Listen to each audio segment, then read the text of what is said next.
وانشق البحار. Assalamualaikum warahmatullahi wabarakatuh. Bismillahirrahmanirrahim. Alhamdulillah wassalatu wassalamu ala rasulillah, amma ba'du. Kita masih membahas tentang iman kepada Rasul, dan telah kita sebutkan bahwa iman kepada Rasul tidak akan sah kecuali beriman kepada 4 perkara.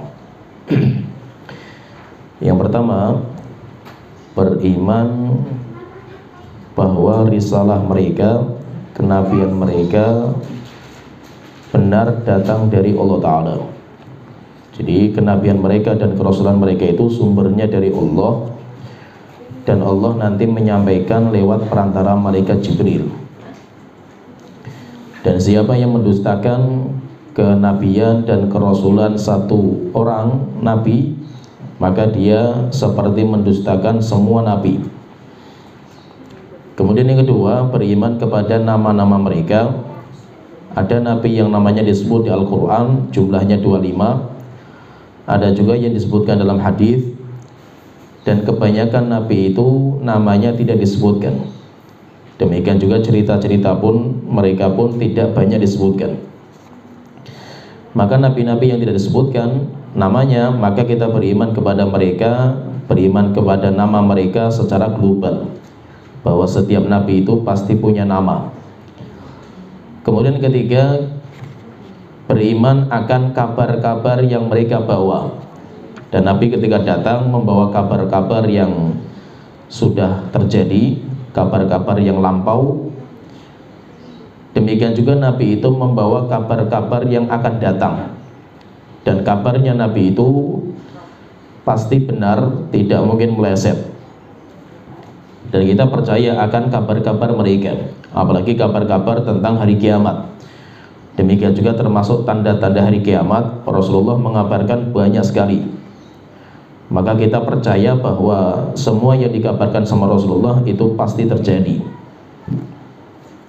Kemudian yang keempat, kita akan masuk pembahasan yang keempat. Beriman kepada Rasul itu yang keempat konsekuensinya. Yang keempat, mengamalkan syariat Rasul yang diutus kepada kita, yaitu syariatnya Nabi kita Muhammad SAW. Setiap Rasul itu pasti membawa syariat, dan Allah membebankan untuk kita hanya mengamalkan syariatnya Rasul yang Allah utus kepada kita. Sedangkan Rasul-Rasul sebelumnya itu sudah dihapus syariat mereka dengan datangnya Nabi kita Muhammad SAW. Dan seorang itu tidak mungkin beriman kecuali dia menjadikan Rasulullah sebagai hakimnya, sebagai suri toladannya, apalagi dalam perkara-perkara yang kita perselisihkan. Maka Nabi kita Muhammad SAW itu sebagai hakim. Oleh karena itu Allah Ta'ala berfirman dalam surat An-Nisa ayat 65, fala wa rabbika la yu'minuna, maka demi Tuhanmu sesungguhnya manusia itu mereka tidak akan beriman hatta yuhaqqimuka fima syajara bainahum, sampai mereka menjadikan engkau wahai Rasulullah sebagai hakim untuk memutuskan perselisihan mereka.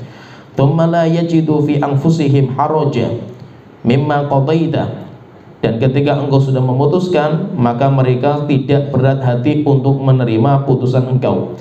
Wa yusallimu taslima, dan mereka tunduk patuh kepada hukum yang engkau sebutkan.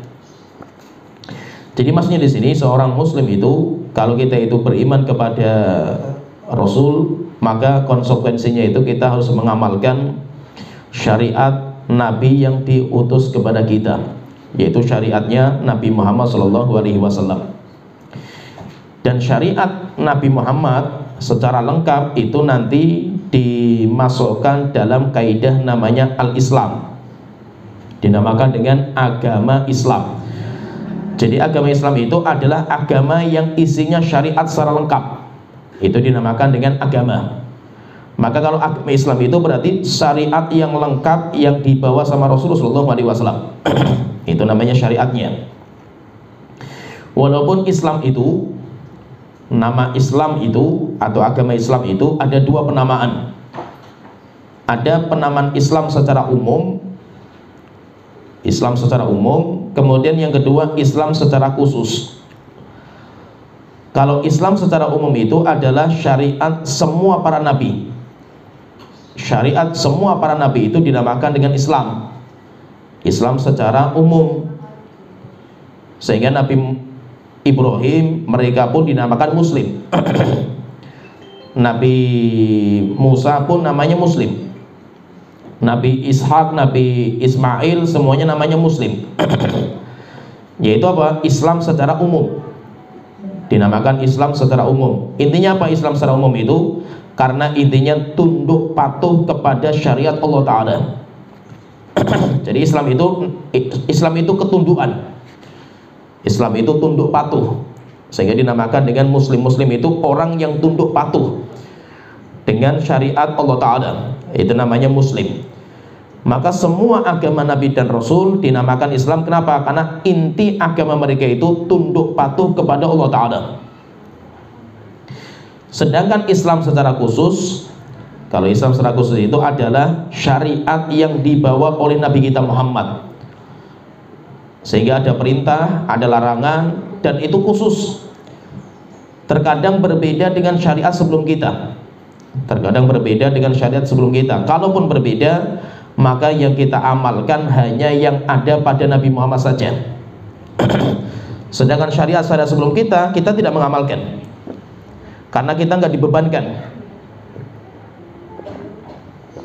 Yang dibebankan itu hanya beriman, hanya mengamalkan syariatnya Nabi kita Muhammad SAW. Dan syariat Nabi Muhammad itu sebagai penutup syariat. Syariatnya Nabi Muhammad itu sebagai penutup, sehingga setelah itu tidak ada lagi syariat sampai hari kiamat. Karena Nabi Muhammad itu Nabi paling akhir, maka syariatnya sudah penutupnya. Maka syariat beliau tidak akan diganti dengan syariat yang lain sampai hari kiamat. Berbeda kalau syariatnya Nabi sebelum kita. Nabi Musa punya syariat. Datang Nabi Isa, maka syariatnya Nabi Musa dihapus. Dihapus, diganti dengan syariatnya Nabi Isa. Maka yang wajib itu menjalankan syariatnya Nabi Isa. Setelah itu datang Nabi Muhammad, syariatnya Nabi Isa dihapus. Maka setelah itu orang wajib mengamalkan syariatnya Nabi Muhammad. Setelah Nabi Muhammad tidak ada lagi Nabi yang lain. Maka itu Nabi Isa, walaupun nanti turun Nabi Isa walaupun turun di akhir zaman, Nabi Isa sudah tidak mengamalkan syariat beliau. Kenapa tidak diamalkan lagi? Karena sudah tidak berlaku. Syariat Nabi Isa sudah dihapus dengan syariatnya Nabi Muhammad. Maka Nabi Isa nanti kalau turun di akhir zaman, Nabi Isa itu mengamalkan syariatnya Nabi Muhammad. Kenapa? Karena Nabi Muhammad itu penghapus syariat-syariat sebelumnya. Maka itu karena kita itu adalah umatnya Nabi Muhammad dan umat terakhir, maka kita itu menjalankan syariatnya Nabi kita Muhammad SAW, dan kita syariat ini menghapuskan syariat-syariat sebelumnya.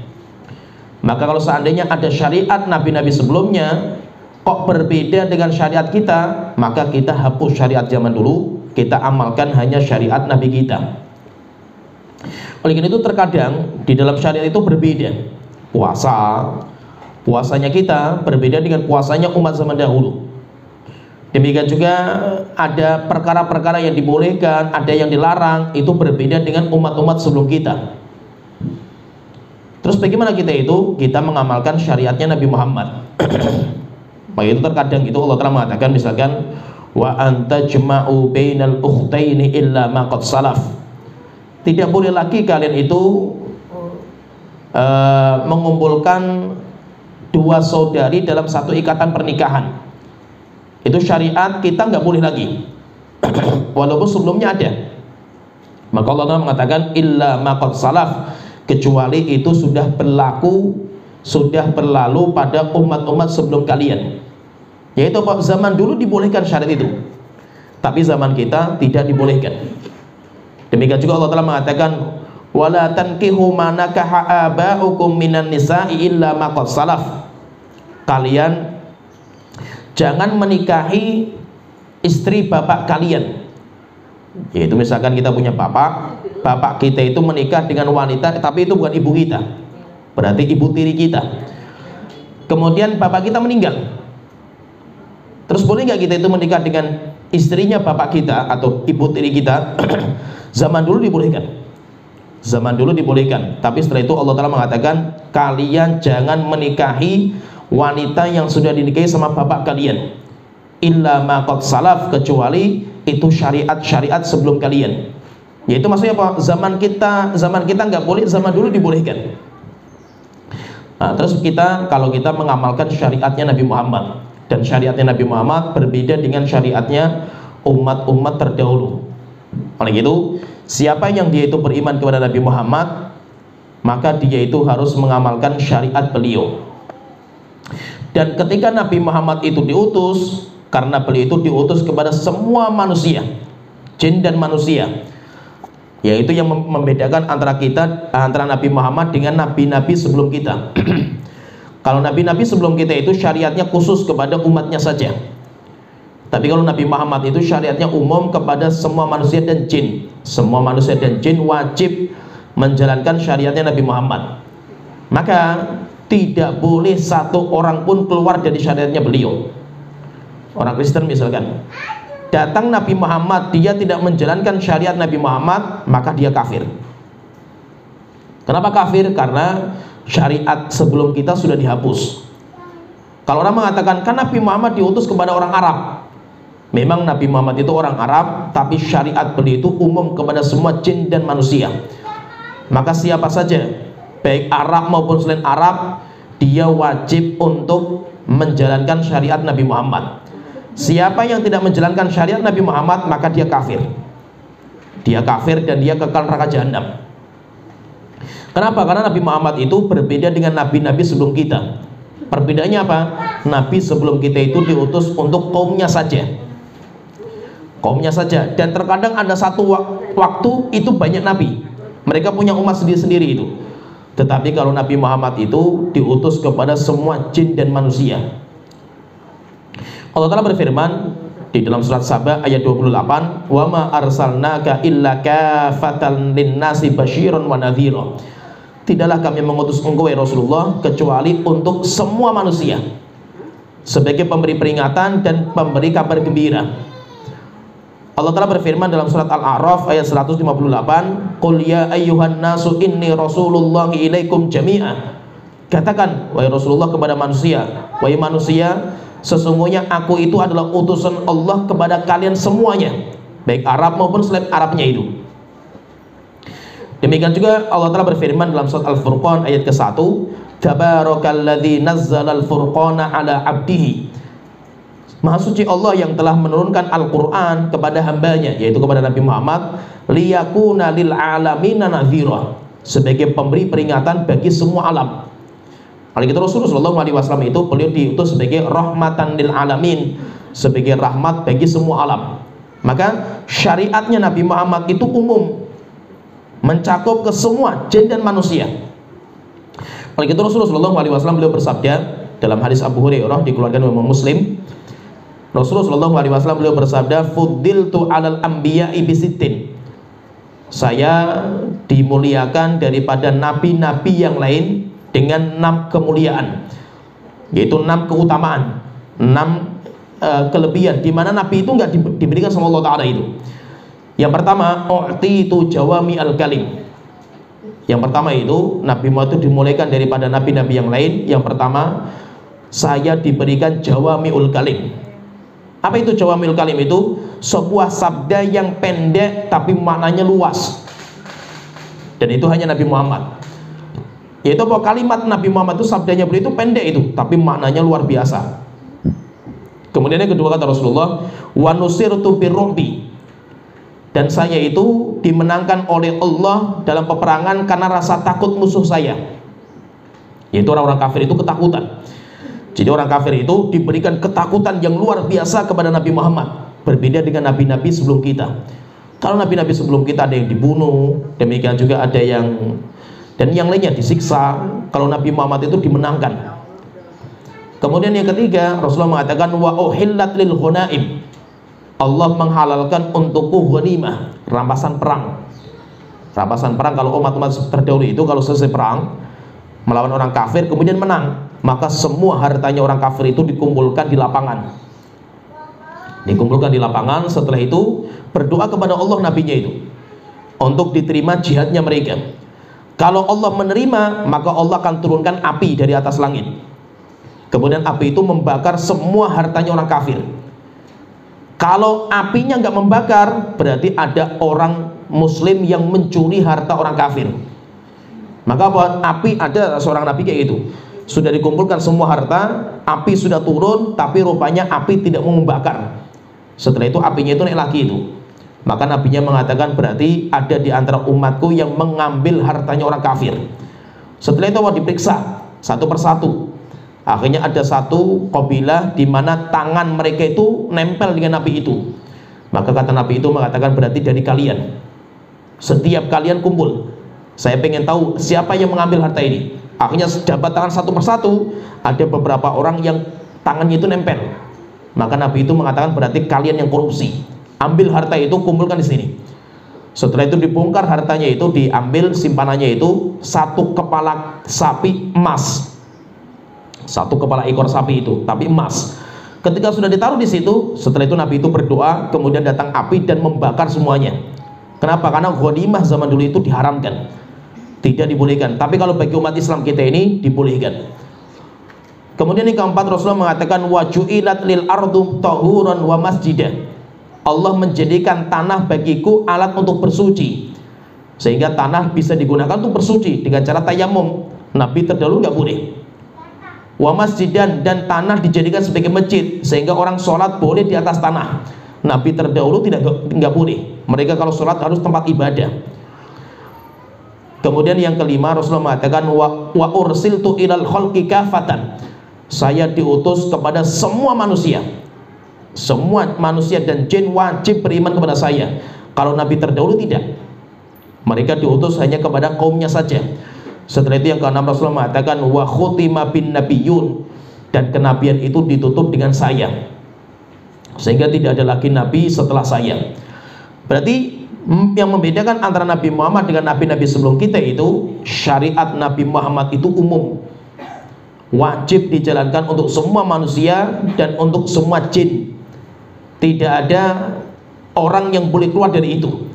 Siapa yang keluar dari itu, maka dia itu kafir. Siapa yang keluar dari syariatnya Nabi Muhammad, maka dia itu kafir. Oleh karena itu Rasulullah SAW beliau bersabda dalam hadis yang sahih, dikeluarkan oleh Abu Hurairah, dikeluarkan oleh Muslim dari Abu Hurairah. Rasulullah SAW beliau bersabda, walladzi nafsu Muhammadin biyadihi, demi zat yang jiwa Muhammad di tangannya, la yasma'u bi ahadun min hadhil ummah, tidaklah ada satu orang yang mendengar saya diutus jadi nabi, membawa syariat, Yahudiyun wala Nasroniyun, baik orang itu Yahudi atau Nasrani, Majusi, Hindu, Buddha atau yang lainnya itu, thumma yamutu, kemudian dia mati, orang itu meninggal, walam yu'min billadzi ursiltu bihi, dan dia nggak beriman dengan apa yang saya bawa, yaitu syariat Islam itu, dia nggak beriman itu, illa kana min ashabin nar, kecuali orang itu menjadi penghuni neraka. Kenapa? Karena Nabi Muhammad diutus, semuanya wajib beriman kepada beliau, semuanya wajib mengamalkan syariatnya beliau. Sampai Rasulullah SAW itu pernah marah. Beliau itu pernah marah kepada Umar bin Khattab, karena Umar bin Khattab itu membaca kitabnya Ahlul Kitab, membaca bukunya Ahlul Kitab. Disebutkan oleh Jabir, dikeluarkan Imam Ahmad, Jabir bin Abdullah radhiyallahu anhu, beliau mengatakan anna Umar bin Khattab radhiyallahu anhu atan Nabi sallallahu alaihi wasallam bi kitabin asabahu min ba'di ahlil kitab. Pernah suatu ketika itu Umar bin Khattab itu datang ke Rasulullah membawa sebuah kitab, datang kepada Rasulullah membawa sebuah buku, dan buku itu didapatkan dari peperangan melawan orang-orang ahlul kitab, orang-orang Yahudi. Kemudian mendapatkan kitab suci mereka, yaitu kitab Taurat, dibawa sama Umar bin Khattab. Ketika berjumpa dengan Nabi Muhammad, bukunya itu dibawa sama Umar. Faqara'ahu Nabi SAW. Akhirnya Rasul itu meminta, wahai Umar, mana buku apa itu? Setelah itu ketika dibaca, faghadiba, Rasulullah marah sekali itu. Setelah itu Rasulullah mengatakan, Amathukuna fiha ya ibn Khattab, wa Umar bin Khattab, apakah kamu ragu dengan apa yang saya bawa? Walladzi nafsi biyadihi, demi zat yang jiwaku di tangannya, laqad ji'tukum biha bayda anaqiyah, sungguh aku telah datang kepada kalian. Itu Nabi Muhammad maksudnya itu. Saya datang kepada kalian dengan syariat yang putih cemerlang, terang benderang itu. La tas'aluhum an syai'in, maka kalian jangan tanya kepada orang-orang sebelum kita, Yahudi, Nasrani, tentang agama. Fayukhbirukum, setelah itu mereka mengabarkan kepada kalian bihaqqin, dengan semua sesuatu yang masih membingungkan itu. Terkadang mereka bawa itu kebenaran, fatukadzibu bihi, tapi kalian mendustakan. Au bi batilin fatusaddiqu bihi, atau terkadang mereka membawa kebatilan dan kalian membenarkan. Walladzi nafsi biyadihi, demi zat yang jiwaku di tangannya, law anna Musa sallallahu alaihi wasallam kana hayyan, jika seandainya Nabi Musa sekarang ini hidup, mawasi'ahu illa ayyattabi'ani, tidak berhak bagi Nabi Musa untuk menjalankan syariatnya, tetapi dia itu wajib mengikuti saya, yaitu mengikuti syariatnya Nabi Muhammad SAW. Maka itu Nabi Muhammad itu diutus, beliau itu sebagai penutup syariat, dan beliau diutus kepada semua manusia dan jin. Maka semua manusia dan jin wajib mengamalkan syariatnya beliau, dan syariat beliau itu umum. Maka ketika umum, dijalankan untuk manusia dan jin, dijalankan untuk laki-laki dan perempuan. Tidak boleh kita khususkan, kecuali harus pakai dalil. Contohnya misalkan, jika tidak ada dalilnya, maka berarti hukumnya sama. Contohnya sholat misalkan, sholat itu sama, maka manusia sholatnya seperti ini, jin pun juga sholatnya seperti ini. Tidak mungkin mereka berbeda, kecuali kalau ada beberapa syariat yang dibedakan antara laki-laki dan jin, antara laki-laki dan perempuan, baru dipisahkan. Tapi kalau tidak ada perbedaan, maka tidak boleh kita bedakan. Kenapa? Syariat Nabi Muhammad itu umum. Contohnya misalkan ketika Islam itu membedakan syariat untuk laki-laki dan perempuan. Contohnya masalah aurat, laki-laki dan perempuan beda. Masalah safar, laki-laki dan perempuan beda. Demikian juga masalah warisan, laki-laki dan perempuan beda. Masalah perceraian, laki-laki perempuan beda. Jadi kalau memang syariat itu membedakan, maka berlaku perbedaan. Tetapi kalau syariat tidak membedakan, maka hukum asalnya sama. Sehingga laki-laki dan perempuan, manusia dan jin sama, tidak ada bedanya. Kenapa? Karena agama tidak membedakan. Jadi maksudnya di sini itu kalau Nabi Muhammad diutus, maka tidak ada pilihan kecuali kita harus menjalankan syariatnya Nabi Muhammad SAW. Dan kita itu yang penting, tanggung jawab kita itu mengamalkan apa yang beliau perintahkan, meninggalkan apa yang beliau larang. Kita nggak dituntut oleh Allah untuk mencari sebabnya, hikmahnya, kenapa Allah mengharamkan ini, kenapa Rasulullah itu kok membolehkan ini, kenapa beliau tidak membolehkan ini. Untuk urusan hikmahnya, hikmah dari perintah Rasulullah, hikmah dari larangan Rasulullah, itu bukan tanggung jawab kita. Kita mengetahui alhamdulillah, kita nggak mengetahui, nggak ada masalah juga bagi kita itu. Yang penting apa? Jika ada perintah kita amalkan, jika ada larangan kita tinggalkan. Maksudnya itu apa? Orang itu nggak harus mengetahui sebabnya. Terkadang Rasul itu menjelaskan sebabnya itu, terkadang dijelaskan. Contohnya, Rasulullah SAW mengatakan, jika ada lalat yang hinggap di makanan kalian, maka celupkan. Rasulullah memerintahkan seperti itu. Kewajiban kita itu hanya menjalankan, karena itu perintah.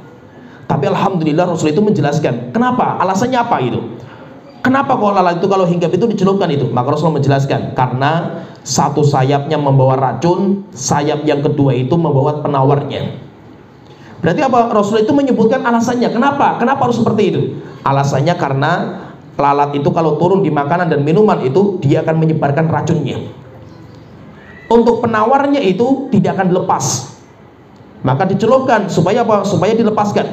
Akhirnya diteliti para ilmuwan sekarang, ketika teknologi semakin canggih sampai teknologi manusia itu bisa membongkar serangga yang kecil, serangga yang kecil dibongkar, itu diteliti itu. Rupanya lalat itu kalau dia hinggap di tempat yang kotor, dia itu mengambil virus, bakteri, kuman, itu masuk dalam dirinya lalat. Tetapi kenapa lalat itu nggak teracuni? Lalat itu nggak terkena racunnya itu, virusnya itu, karena lalat itu punya penawar untuk dirinya. Sehingga walaupun dia itu hinggap di tempat yang kotor, banyak kuman, lalat nggak ada masalah itu. Kenapa? Karena lalat itu punya penawar untuk dirinya itu. Nah, ketika dia itu hinggap di makanan, lalat itu akan menyebarkan kumannya itu. Tapi apa? Penawar untuk dirinya itu nggak akan disebarkan itu, kecuali dalam kondisi darurat mau mati. Itu diteliti sama ilmuwan seperti itu. Maka ketika dia mau mati itu, lalat mau mati itu, baru penawarnya itu dilepaskan.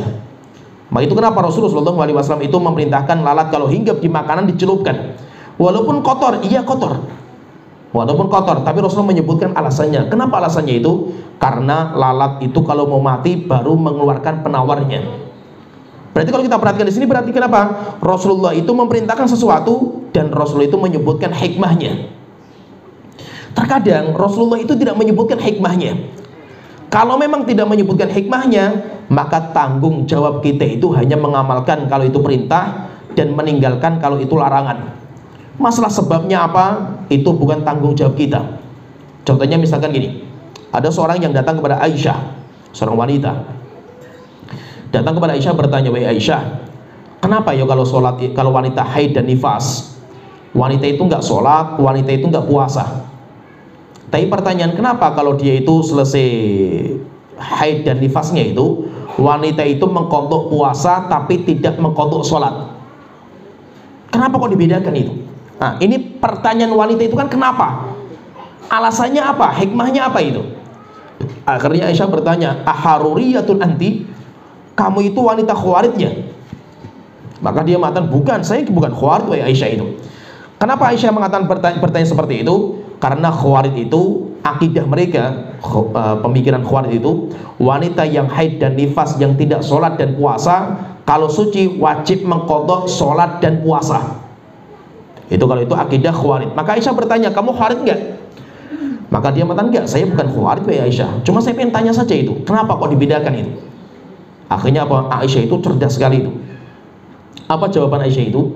Beliau hanya mengatakan, "Hakadza amarna Rasulullah sallallahu alaihi wasallam."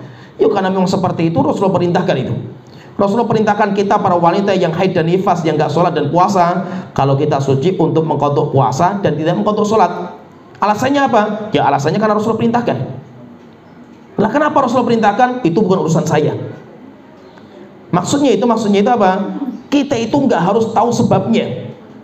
Alasannya apa? Kalau kita tahu, alhamdulillah itu. Kalau kita nggak tahu, ya nggak ada masalah. Yang penting kita jalankan kalau perintah, tinggalkan kalau itu larangan itu. Kenapa saya sebutkan ini masalah seperti ini? Karena banyak di antara kita itu lebih pede kalau teknologi itu membenarkan. Kalau ada teknologi yang membenarkan, baru oh mantap, ini berarti syariat Islam itu. Kalau tidak ada teknologi yang membenarkan itu, terkadang itu kita itu nggak semangat menjalankan itu. Kenapa? Karena terkadang kita itu, karena diracuni pemikiran kita dengan filsafat, seakan-akan kalau nggak logis itu kita belum pede mengamalkan itu. Sehingga apa? Harus logis dulu. Kenapa gitu? Harus kenapa itu? Jadi alasannya itu apa itu? Sehingga kalau sudah disebutkan alasannya itu karena teknologinya kayak gini, oh baru orang itu masya Allah bagus sekali. Rupanya Rasul itu nggak main-main itu. Kenapa? Baru percaya ketika ada teknologi yang membenarkan itu. Kalau seandainya nggak ada teknologi, kenapa nggak diterima gitu? Dan terkadang itu banyak orang itu, terkadang orang Muslim juga, bukan orang kafir itu.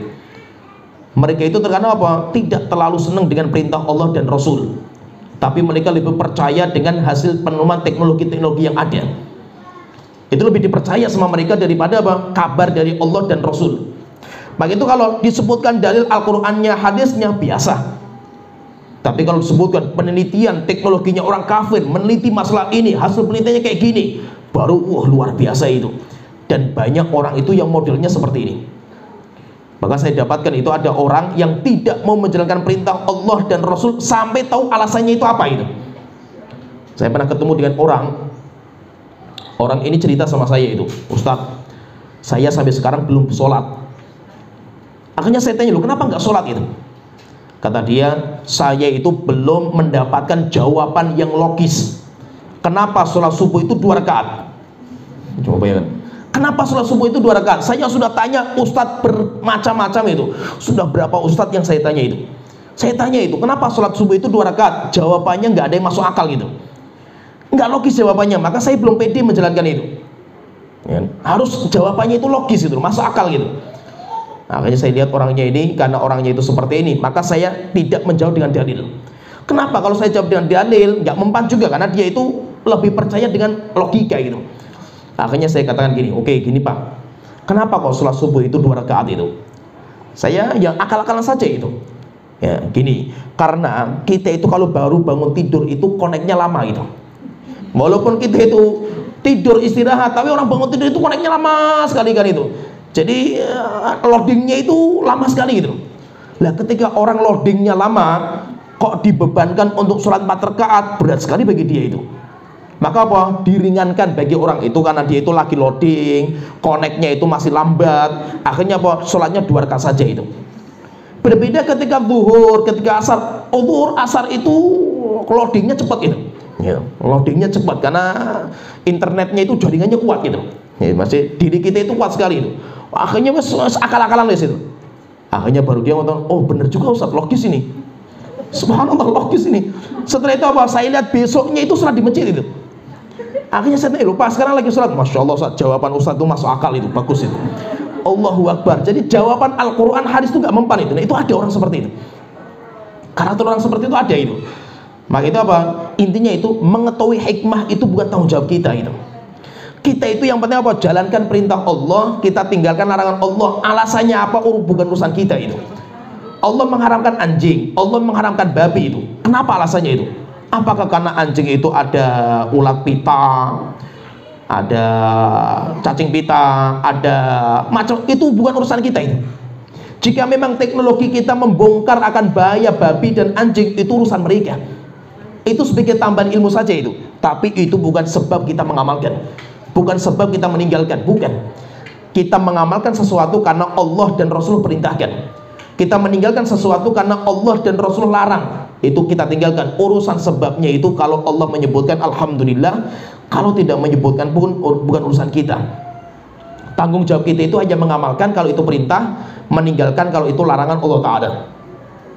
Jadi maksudnya di sini itu intinya kalau kita itu beriman kepada Nabi Muhammad, maka kita itu harus beriman bahwa beliau itu membawa syariat yang lengkap. Syariat beliau itu berlaku untuk semua alamin, semua alam semesta, baik untuk manusia, demikian juga untuk jin. Maka manusia dan jin wajib menjalankan syariatnya beliau. Siapa yang tidak menjalankan, maka dia itu kafir. Siapa saja itu, siapa saja itu, dan dia siap diazab di neraka jahanam itu. Walaupun apa? Dia beriman kepada Nabi sebelumnya itu. Walaupun dia itu menjalankan syariat Nabi sebelumnya itu, tapi ketika datang Nabi Muhammad, syariat Nabi-Nabi sebelumnya sudah dihapus. Sehingga Nabi Muhammad datang, semuanya dihapus, semua syariat, yang berlaku hanya syariatnya Nabi Muhammad SAW. Dan syariatnya Nabi Muhammad itu, ciri syariatnya Nabi Muhammad itu syariat yang mudah. Oleh itu kita perlu bersyukur kepada Allah Ta'ala. Allah itu mendatangkan untuk kita syariat yang sangat-sangat mudah sekali. Kenapa seperti itu? Karena Nabi Muhammad itu sayang kepada kita. Laqad ja'akum rasulun min anfusikum, telah datang kepada kalian seorang rasul dari diri kalian sendiri itu. Azizun alaihi ma'anitum, Rasul itu membuat gelisah syariat yang memberatkan kalian. Kalau ada syariat memberatkan kalian, Nabi itu gelisah itu. Azizun alaihi ma'anitum harisun alaikum, sangat semangat untuk memberikan manfaat kepada kalian. Bil mu'minina raufur rahim, kepada orang yang beriman sangat penyayang Nabi itu. Sehingga apa? Nabi Muhammad itu datang untuk membawa keringanan. Sehingga kalau kita perhatikan itu syariat kita itu ringan sekali itu. Ringannya luar biasa itu. Sholat, Nabi Musa itu diwajibkan sholat sehari semalam 50 rakaat, 50 kali. Sehari semalam 50 kali itu. Nabi Muhammad ketika Isra Mi'raj diturunkan 50 kali juga. Ketika turun, Nabi Musa mengatakan, tanya wahai Muhammad, berapa yang diwajibkan? 50 kali.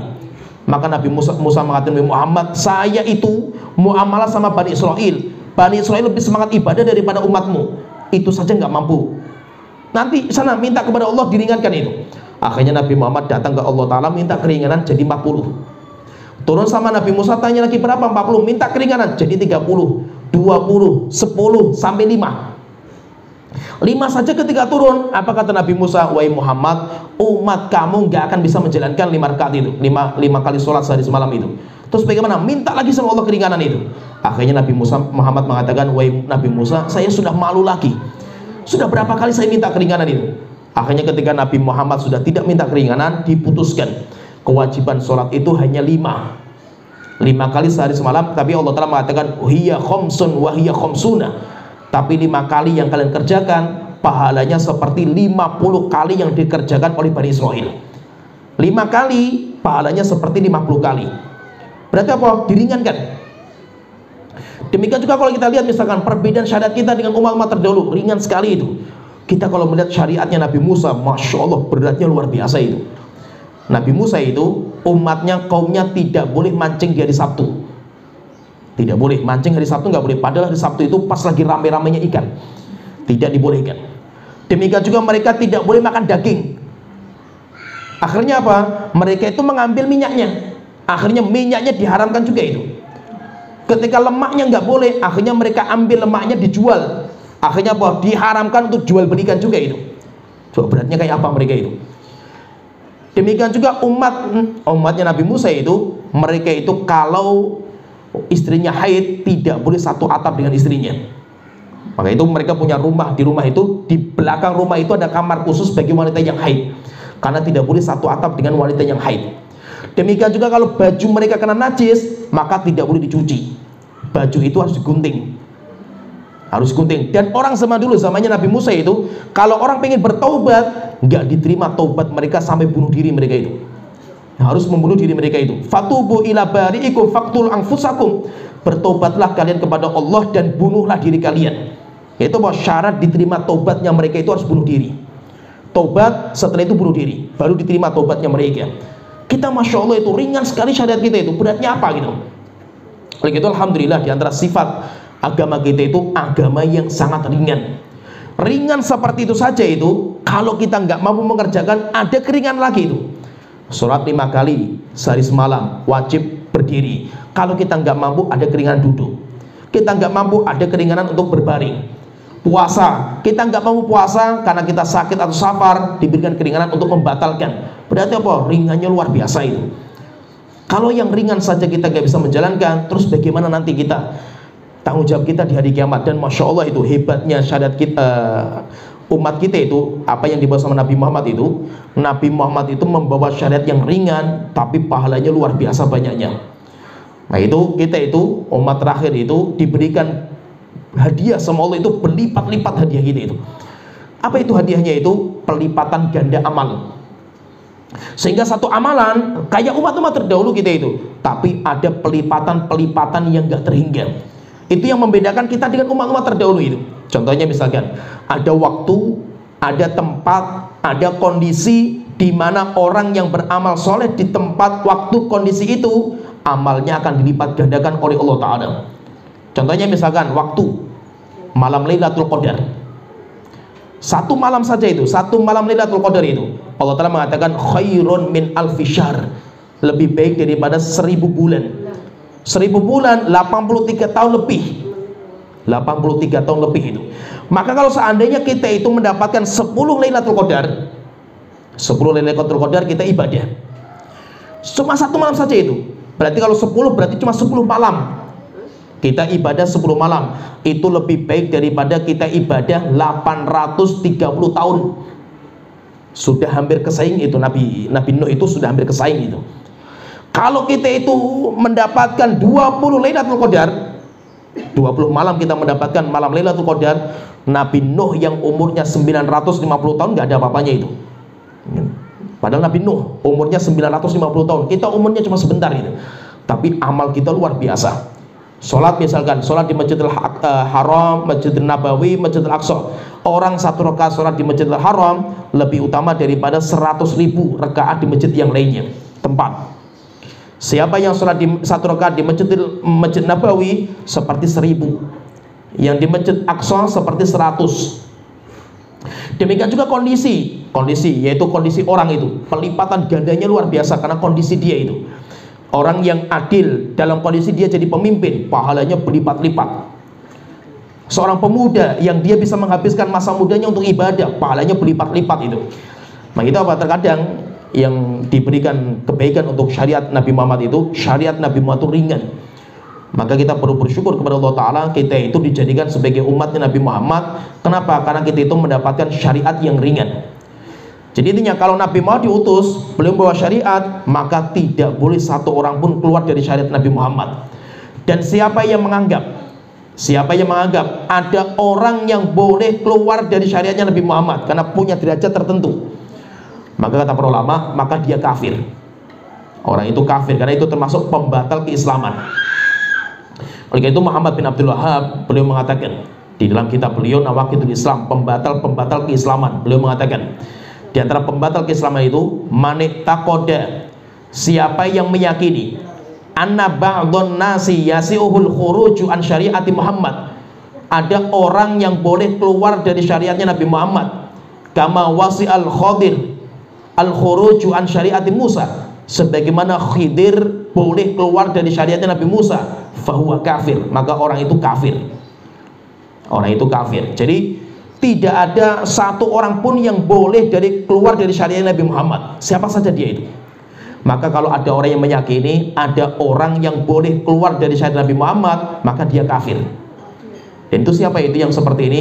Orang yang seperti ini biasanya orang-orang thariqat, orang-orang sufiyah yang ekstrim. Karena nggak semua sufi seperti itu, tapi sufi yang ekstrim, biasanya sufi yang ekstrim itu nanti thariqat nanti macam-macam.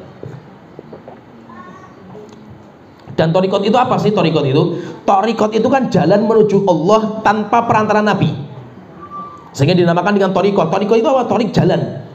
Jadi maksudnya apa? Mereka itu mencari jalan lain untuk sampai kepada Allah tanpa perantara Nabi, tanpa perantara malaikat Jibril, sehingga muncul namanya thariqat, dinamakan dengan nama mereka pencetusnya. Thariqah ini. Kenapa kok dinamakan dengan orang ini? Thariqahnya si fulan. Karena yang mencetuskannya itu orangnya, sehingga dinisbatkan thariqatnya itu kepada pencetusnya. Dari mana mereka mendapatkan jalan itu? Bisa dari mimpi, bisa dari riyadhah namanya itu, melatih diri, bisa juga dengan semedi, bisa juga dengan apa saja itu. Tiba-tiba apa? Nanti mereka mendapatkan wangsit, istilah mereka itu, mendapatkan wangsit atau ilmu laduni, ilmu wangsit langsung dari Allah Ta'ala. Sehingga mereka biasa, orang-orang sufi itu kalau yang ekstrim mengatakan haddatsani qalbi an rabbi, Tuhanku memberikan kabar kepada saya. Langsung Allah yang menyampaikan, tanpa lewat Nabi Muhammad, tanpa lewat malaikat Jibril. Oleh itu apa? Memang nggak nyambung antara kita dengan mereka, itu nggak nyambung itu. Mereka kalau bikin zikir-zikir, membikin lafaz sholawat, demikian juga yang aneh-aneh mereka itu. Kalau ditanya dalilnya, nggak mempan mereka itu. Kenapa? Karena yang butuh dalil itu orang bodoh. Sehingga apa kata mereka itu? Orang yang ngasih ngikuti Nabi Muhammad itu tingkatannya syariat. Syariat itu orang bodoh. Maka nanti naik ke tingkatan berikutnya, syariat, thariqat, hakikat, ma'rifat. Kalau sudah sampai ma'rifat, maka boleh keluar dari syariat Nabi Muhammad, sehingga dia boleh berzina, boleh minum khamar, boleh nggak sholat, boleh nggak puasa. Kenapa? Karena sudah keluar dari syariat Nabi Muhammad. Bagaimana orang seperti ini? Kata para ulama, orang ini kafir. Orang itu kafir. Kenapa? Nggak boleh seorang pun keluar dari syariatnya Nabi Muhammad. Orang itu mengatakan, tapi kan Khadir boleh keluar dari syariat Nabi Musa. Kan ceritanya itu kan Nabi Musa itu kan belajar sama Nabi Khidir dalam surat Kahfi itu kan. Dalam perjalanan pembelajaran itu, Nabi Khidir itu mengamalkan 3 amalan yang diingkari sama Nabi Musa. Yang pertama, melubangi kapalnya orang miskin, dosa, tapi dijalankan sama Nabi Khidir. Kenapa? Karena Nabi Khidir punya alasan yang Nabi Musa nggak tahu. Kemudian yang kedua, membunuh anak kecil, dosa bagi syariatnya Nabi Musa. Akhirnya Nabi Musa mengingkari, tapi Nabi Khidir punya alasan.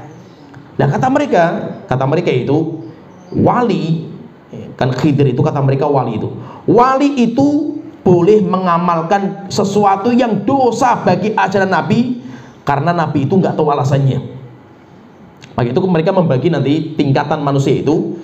Kata mereka itu ini yang dijalankan di sufi-sufi yang di Indonesia, apalagi ajaran Sasiti Jenar atau ajaran yang dinamakan dengan Manunggaling Kala Gusti atau ajaran yang dinamakan dengan Wahdatul Wujud. Ini banyak di kitab, banyak seperti itu. Jadi mereka membagi manusia, tingkatan manusia itu, tingkatan yang paling tinggi wali. Wali itu paling tinggi. Dan wali itu nanti bermacam-macam. Wali yang tertinggi itu namanya wali kutub. Wali kutub itu siapa? Syekh Abdul Qadir Jailani. Sehingga Syekh Abdul Qadir Jailani itu kenapa sering disebut? Karena itu namanya wali kutubnya mereka.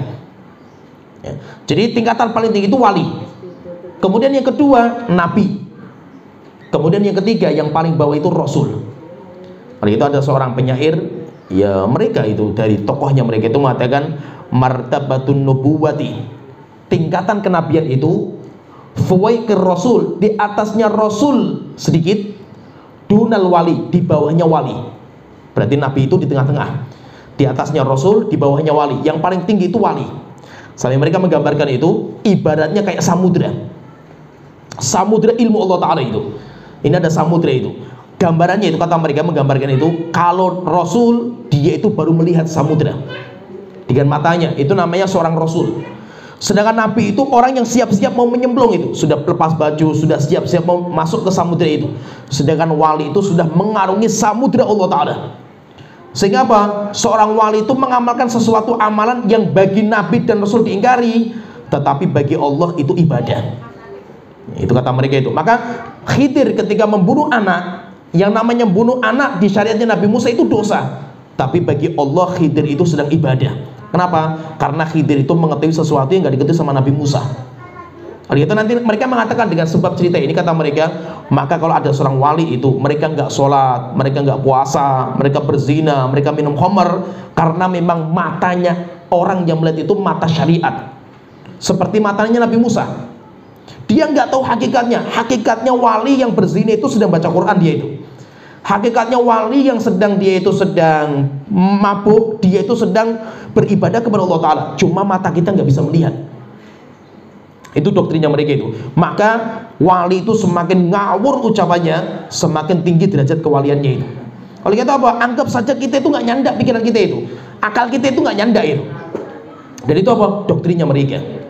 Terus bagaimana kita menjawabnya itu? Jawaban kita itu, Khidir itu bukan wali, tapi Khidir itu nabi.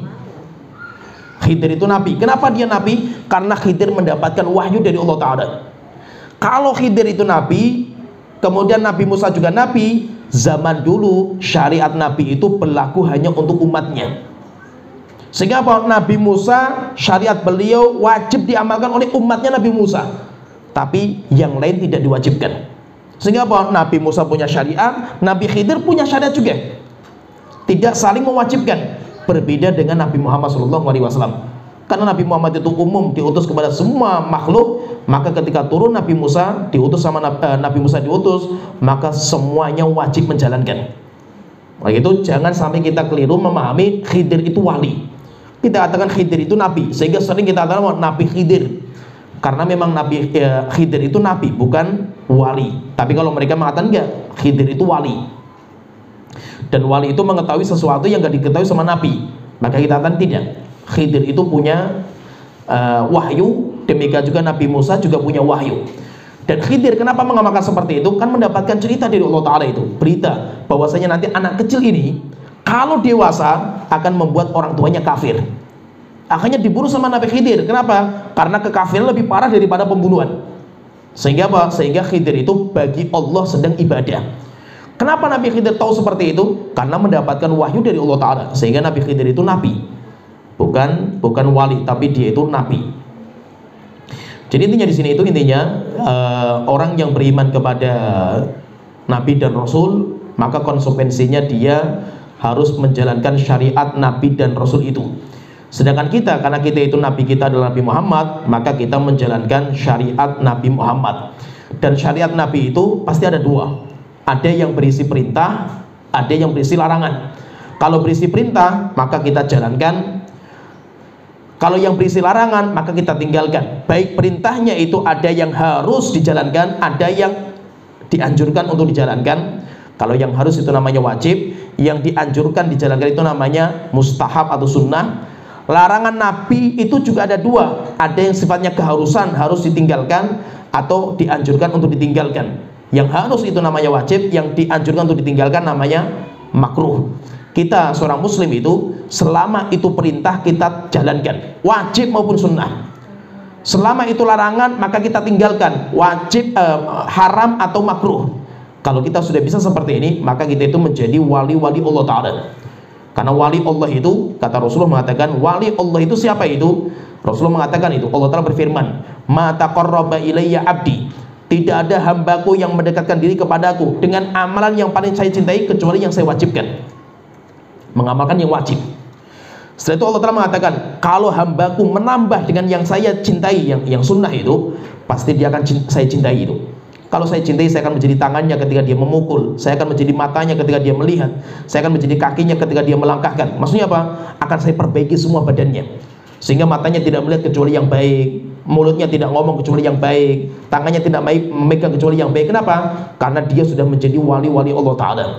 Oleh itu seorang wali itu, dia itu nggak peduli tentang hukumnya, wajib atau sunnah, haram atau makruh. Yang dia lihat itu cuma itu perintah Allah dan Rasul atau larangan Allah dan Rasul. Selama itu perintah Allah dan Rasul, maka kita jalankan, mau wajib maupun sunnah.